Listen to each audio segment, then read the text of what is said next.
হালকা শীতের আমেজ অনুভূত হচ্ছে বাংলায়। এবার জাঁকিয়ে ঠান্ডা পড়তে পারে সেই পূর্বাভাস আগেই দিয়েছে আলিপুর আবহাওয়া দপ্তর। তবে বৃষ্টি থেকে এবছরের মতো কি মুক্তি মিলল? হাওয়া অফিস জানাচ্ছে, দেশ থেকে দক্ষিণ পশ্চিম মৌসুমী বায়ুর বিদায়ের মধ্যেই বাংলার আকাশে ফের ভাসছে বৃষ্টির সম্ভাবনা। কালীপুজোর আগেই উত্তর ও দক্ষিণবঙ্গের মোট 6টি জেলায় হালকা থেকে মাঝারি বৃষ্টির সম্ভাবনা রয়েছে। আলিপুর আবহাওয়া দপ্তর সূত্রে খবর, কলকাতা সহ দক্ষিণবঙ্গের 12টি জেলায় আবহাওয়া মোটের উপর রোদেলা থাকলেও দক্ষিণ 24 পরগনা ও পূর্ব মেদিনীপুরের উপকূল অঞ্চল, উত্তর 24 পরগনার কিছু জায়গায় এবং উত্তরবঙ্গের দার্জিলিং, কালিম্পং এবং জলপাইগুড়িতে বৃষ্টির সম্ভাবনা রয়েছে। মৌসুম ভবন জানিয়েছে, দেশের বেশিরভাগ জায়গা থেকেই বর্ষার হাওয়া বিদায় নিয়েছে।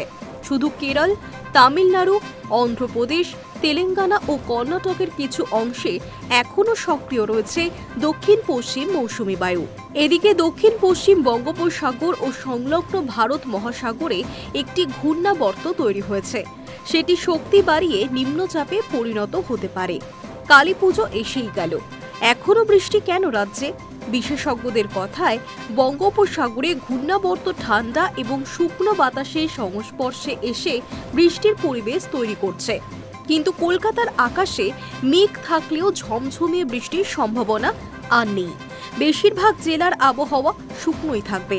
উপকূলবর্তী এলাকায় কোথাও কোথাও বজ্রবিদ্যুৎ সহ বৃষ্টির সম্ভাবনা রয়েছে।